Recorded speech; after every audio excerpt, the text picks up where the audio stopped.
Welcome to our report about the Elia Leadership Symposium. Today we'll accompany one of the workshops taking place in Zurich.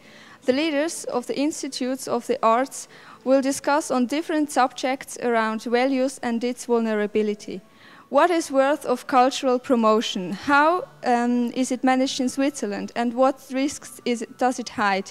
These are the main questions we discuss about today. Our first station is Pro Helvetia Foundation in Zurich, which aim it is to subsidize the projects of Swiss artists, newcomers and Swiss culture. Behind me you can see an exhibition proceeding in Appenzeller House in Zurich. These paper cuts are the result of an extraordinary cultural exchange. The most famous Chinese artists in paper cut were invited to Appenzell in Switzerland and Toggenburg to capture the impressions around Sentis in beautiful paper cut masterpieces.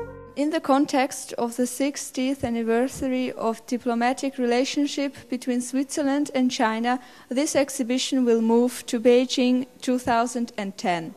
This is only possible with the aid of Pro Helvetia and Swiss Embassy. As you can see, I'm standing now in front of Pro Helvetia building in Zurich. Pro Helvetia represents the state and perspective of cultural promotion. Although their budget is much smaller than private funds, their work is very important for young artists. In Switzerland, the private funds are much more important than state and promotion. Could you please explain what Pro Helvetia really does? Pro Helvetia is the Swiss Arts Council. It was founded in 1939 as a part of our defense against fascism, which was threatening then Switzerland. Right when the Germans went to war against Poland, the Swiss government decided to create Pro Helvetia. The mission of Pro Helvetia is threefold. First, we support artists so they can create new works.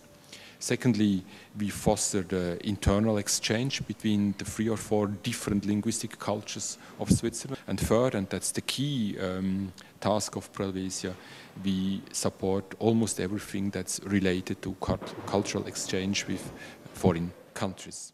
Mr. Knüssel, why does Pro Helvetia promote such exhibitions as the one in Appenzeller House that they can be shown in other countries? Pro Helvetia supports in general cultural exchange because it's our legal task. There's a law forcing us to do so. About the paper cup exhibition, it's a very special case. Pro Helvetia decided only a year ago to support traditional forms of art too, or again, as it did 20 or 30 years ago. The paper cut case is that we had a number of Chinese paper cutters coming to Appenzell, studying the Appenzell technique of paper cutting, studying their history and their motifs, and then creating new contemporary paper cuts. And now half a dozen of Swiss paper cutters go to China. We study their technique there and then create also new works combining Swiss paper cut history, Swiss paper cut motifs and Chinese techniques. What is the future of cultural promotion in Switzerland?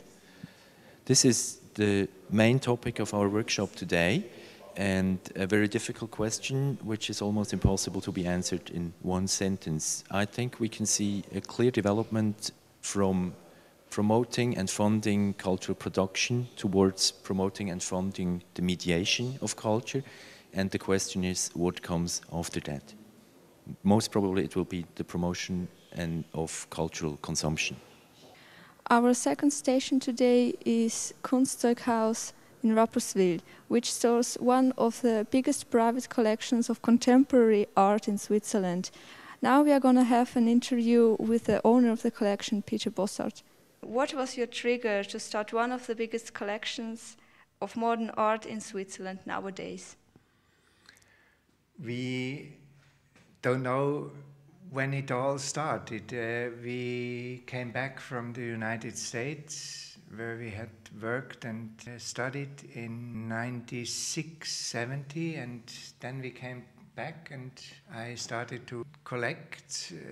First it wasn't not a collection, of course. It was there were few pieces which we collected, and after a while we realized that it grew to a real collection. We have favorite artists like Markus Räth, Adrian Schiess, Uwe Witwer is one of our favorite now, so-called Langläufer, who are represented in our collection since 30, 35, 40 years. Our workshop is almost finished. I hope you've got some nice impressions of the artwork and an idea how cultural promotions goes on in Switzerland. The sun is shining and it's a beautiful weather for having lunch. Goodbye and have a nice day.